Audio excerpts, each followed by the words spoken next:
l'évaluation du programme.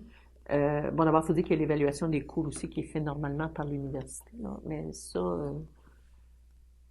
on n'a pas accès à ces données-là de toute façon parce que c'est plus proche du professeur. Ce qu'on fait, c'est qu'il y a deux choses qu'on fait.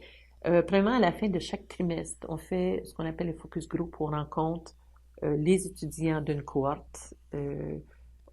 Mettons qu'il y a 7 cours pendant un trimestre, on va rencontrer 7 étudiants, chacun était responsable d'un cours et ils nous donnent les commentaires des étudiants, de leurs collègues. Ça, c'est intéressant parce que ça nous donne un petit peu le pouls, ça nous donne l'orientation. Ici, on ne fait pas du tout l'évaluation du prof, c'est vraiment pas ça, puis ça, c'est clair.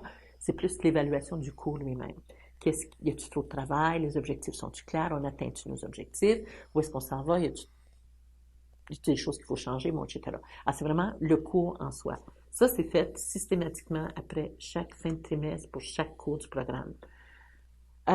Ensuite, bon, ça, c'est une chose. Par contre, l'évaluation de programme, ça, on l'a fait aussi. On met actuellement en place euh, une évaluation des étudiants qui ont fait l'ancien programme, le bac. OK? 2 types d'évaluation et on va avoir 2 évaluations comparables de nos étudiants de famille pour voir s'il y a une différence. L'évaluation de type A, c'est un sondage qu'on fait pour voir où ils en sont, comment est-ce qu'ils voient ça 18 mois après avoir quitté. Alors là, on le fait pour le bac, puis on va le faire plus tard pour le family.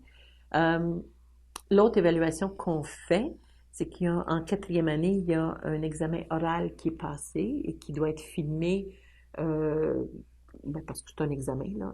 Et on va analyser ces vidéos-là. Et c'est un cas complexe à résoudre où les étudiants ont l'énoncé du cas. Ils ont 2 heures pour se préparer avec leur matériel, leur livre, leur truc.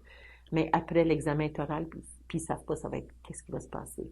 Alors ça, c'est assez exigeant pour eux et ça permet vraiment de voir, là, de distinguer là, ceux qui sont vraiment compétents de ceux qui ont de la difficulté. Alors, on a ces enregistrements-là pour les étudiants du bac et on les a aussi pour les étudiants du family. Donc, on va être capable de probablement faire une comparaison de ça là, quand on aura un petit peu de temps.